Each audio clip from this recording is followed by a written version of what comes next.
This is a reading from the diary of St. Gemma Galgani. Mission at St. Martin. The month of June was almost over, and near the end of the month a mission began in the church of St. Martin. I always prefer to miss the mission rather than miss the sermons on the Sacred Heart of the Visitation Church. But finally the latter ended, and I began to go hear the mission sermons in St. Martin's Church. I cannot describe the impression made on me when I saw those priests preach. The impression was very great, because I saw that they were clothed with the same kind of habit that Brother Gabriel was wearing the first time I saw him. I was seized with such an affection for them that I never missed a sermon from that day until the end of the mission. The last day of the mission arrived, and all the people were gathered in the church for the general communion. I was among the large crowd, and Jesus, who was greatly pleased, made himself strongly felt by my soul, and he said to me, "Gemma, do you like the habit that priest is wearing?" He indicated a Passionist who was somewhat distant from me. I did not answer with words, but my heart answered him with its palpitations. He added, "Would you like to be clothed with the same habit?" "My God," I exclaimed, "yes." Jesus continued, "You will be a daughter of my passion, and a well-beloved daughter. On one of these sons of the passion, will be your father. Go and reveal everything." And I saw that Jesus indicated Father Ignatius. I obeyed. On the last day of the mission, I went to church, but no matter how hard I tried, I could hardly bring myself to speak of the affairs of my soul. Instead of going to Father Ignatius, I went to Father Cajetan, and with great difficulty I told him about all that had happened to me, as I have related. He listened to me with infinite patience, and he promised he would return to Lucca the following Monday, and then he would have more time for my confession. Such was the arrangement. A week later, I was able to go to confession to him again, and I continued to go to him the next few times. At this time, and by means of this priest, I made the acquaintance of a lady for whom I have to this day the love of a mother, and whom I have always regarded as such. The 3 vows. The only reason I went to confession to this priest was this. My ordinary confessor had forbidden me many times to make the 3 vows of chastity, obedience, and poverty, because it would be impossible to observe them as long as I remained in the world. I, who had always had a great desire to make them, made use of that occasion, and this was the first thing I asked of him. He immediately gave me the permission to make them from the 5th of July to the solemn feast of the 8th of September, and then they were to be renewed. I was very happy about this, and it became one of my greatest consolations. At the cost of great patience on the part of this priest, and with great shame on my part, I revealed everything to him. I told him of all the particular graces the Lord had given me, the visits from my guardian angel, the presence of Jesus, and also some penances that of my own accord, and without any permission, I had been performing every day. He had once commanded me to cease doing these things, and he took from me some of the instruments of penance that I had been using. Then this priest spoke clearly to me and told me that he was not in a position to direct me properly, and that I must reveal everything to my confessor. I was in no way minded to follow this advice, because I foresaw a great struggle, and I feared the danger of being abandoned by Monsignor on account of my lack of sincerity and confidence in him. On no condition would I tell this priest the name of my confessor. I told him that I did not know who he was, and I might have even invented a false name. I don't remember, but my little trick did not go far. To my great shame, I was discovered. Father Cajetan knew that Monsignor was my confessor, but he could not speak to him about me unless I gave him permission. Finally, after keeping him in suspense for a while, I gave him permission, and it turned out that the two of them were in complete agreement. Monsignor gave me permission to go to this father to confession whenever I wished, and did not scold me, as I had indeed deserved. I told Monsignor about the vows I had made, and he approved of them, adding to them a 4th vow, namely, sincerity with my confessor. He further commanded me to remain hidden, and to speak of the affairs of my soul to no one but him. Futile visit by the doctor. Reproofs from Jesus. Meanwhile, the Friday occurrences continued, and Monsignor thought it well to have a doctor visit me during one of them without my knowing it. But Jesus warned me, saying, "Tell your confessor that in the presence of the doctor I will do none of the things that he desires." Following the advice of Jesus, I told my confessor about this, but he did as he had planned, and events turned out as Jesus had said, as you already know.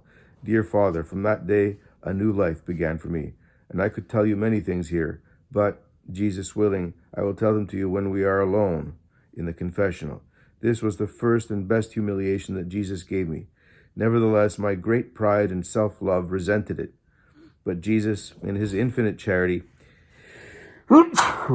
excuse me, continued to give me his graces and favors. One day, Jesus lovingly said to me, "Dear Father," because Jesus spoke these words to me, "I will tell them to you alone, but maybe you will understand them without my explaining them. Daughter, what can I say when you, in all your doubts, afflictions, and adversities, think always of yourself instead of me, when you always hasten to find some relief and comfort rather than turn to me? Dear Father, do you understand? This was a just rebuke from Jesus, one that I knew well I deserved. But nonetheless, I continued as usual, and Jesus again reproved me, saying, Gemma, do you think that I am not offended when in your great needs you turn to things that cannot bring you consolation instead of turning to me? I suffer, daughter, when I see you forget me. This last reproof was enough for me, and it succeeded in detaching me entirely from every creature in order to seek my Creator in everything. Father Germanus, I received another prohibition from my confessor regarding the extraordinary experiences on Thursdays and Fridays, and Jesus obeyed for a little while. But then they returned as formerly, and even more so. I was no longer afraid to reveal everything to my confessor, and he told me emphatically that if he was not allowed to see these things clearly, he would not believe in such fantasies. Without losing any time, that very day I said a special prayer to Jesus in the Blessed Sacrament for this intention, and behold, as often happened to me, I felt myself become interiorly recollected, and soon I was rapt out of my senses. I found myself before Jesus, but he was not alone. Standing beside him was a man with white hair, and from his habit I knew that he was a Passionist. He had his hands joined, and he was praying fervently. As I looked at him, Jesus said to me, Daughter, do you know him? I told him no, as was true. Look, he added, that priest will be your director, and it will be he who will recognize in you, miserable creature, the infinite work of my mercy. After this happened, I thought no more of it, but one day I chanced to see a little portrait. It was, without a doubt, a picture of the priest I had seen beside Jesus, though the likeness was very poor. Dear Father, my intimate union with you in prayer began from the moment when I first saw you with Jesus in my vision. From then on, I always wanted to have you with me.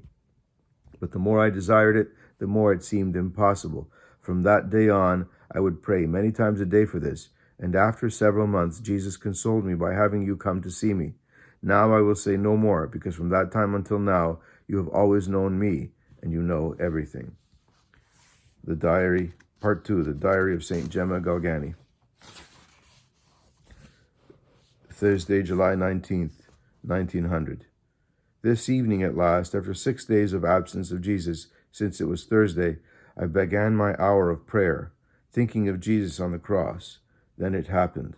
I found myself with him suffering, and I felt a great desire to suffer and asked Jesus to give me this grace. He granted it.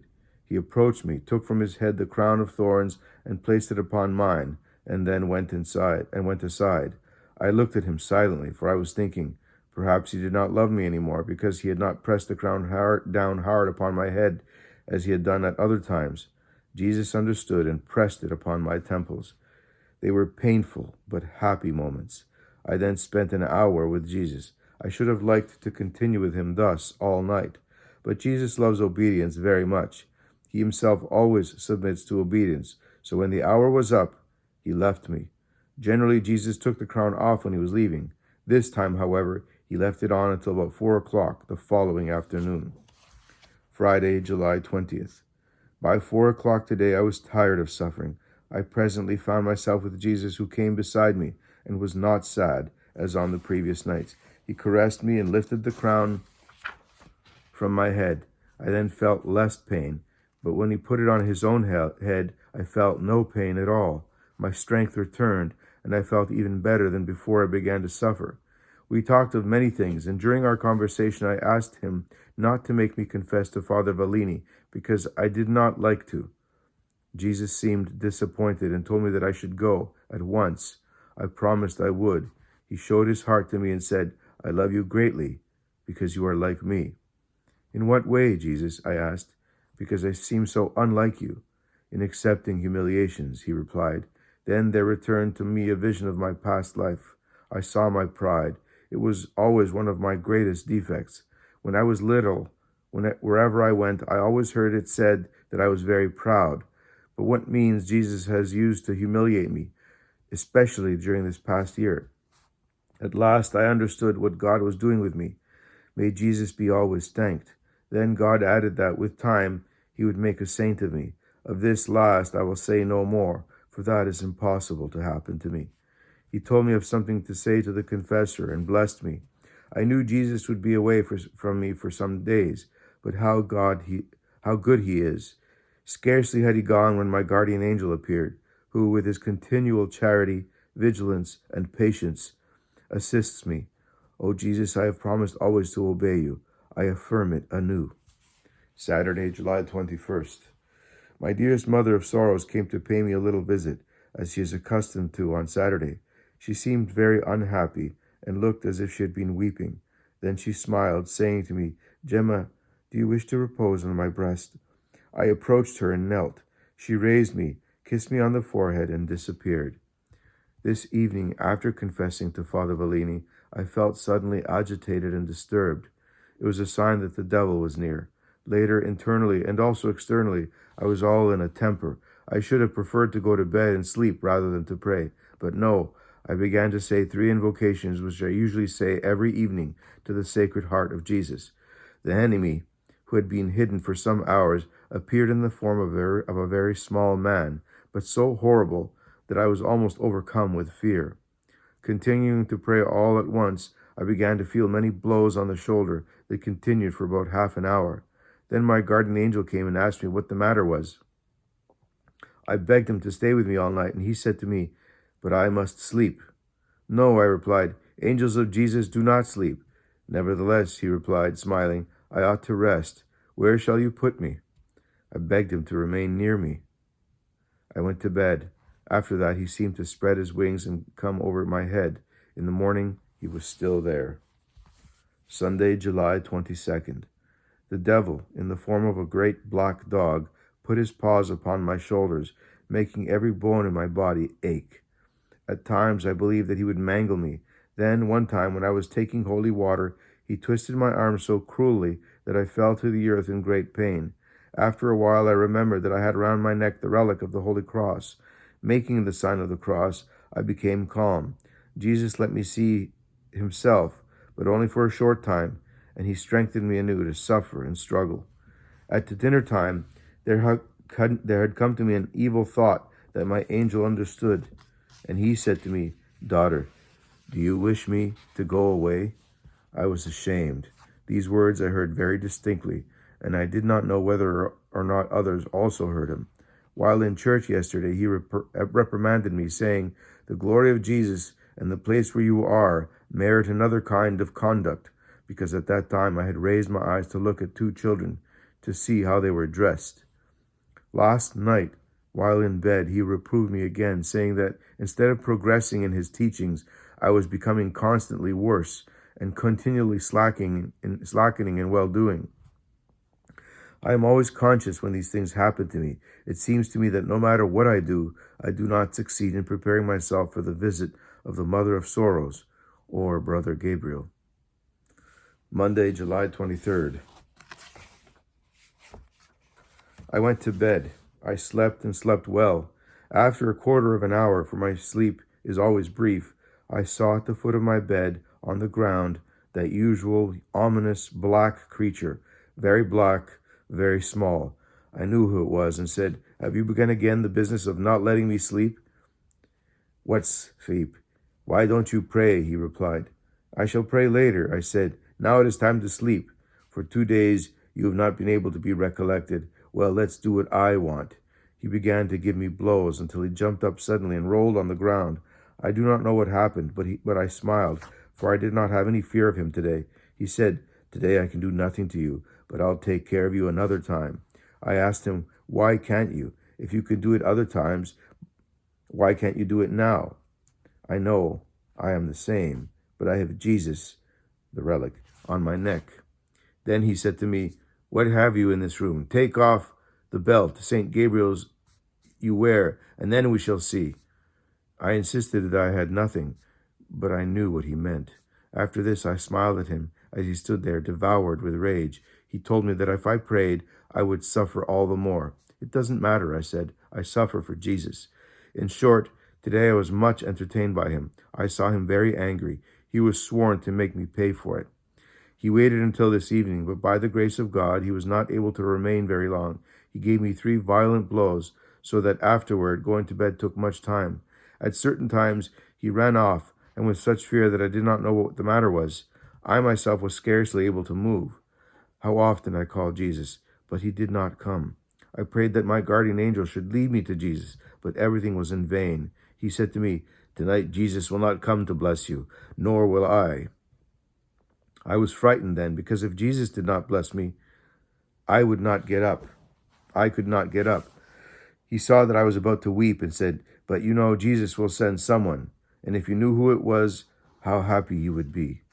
My mind flew at once to Brother Gabriel. I asked him, but he made no reply. He kept me in suspense for some time. At last he said to me, "But if Jesus does send Brother Gabriel to bless you, what will you do? Do not speak to him if you do not want to disobey the confessor." "No, I will not speak," I replied impatiently. "But how can Brother Gabriel bless me?" "It is Jesus who sends him. He has sent him other times to bless you. But will you manage to be silent and obey?" Yes, I will obey. Let him come." After a little while, Brother Gabriel came. What a frenzy seized me then. I wanted to speak to him, but I was good and checked myself. He blessed me with certain Latin words that I have remembered well, and then he suddenly departed. Oh, then I could not help saying, "Brother Gabriel, ask our mother to bring you to me Saturday." He turned to me smiling and said, "You are to be good." And saying this, took from his waist his black belt and said, "Do you want it again?" "I wanted it very much indeed.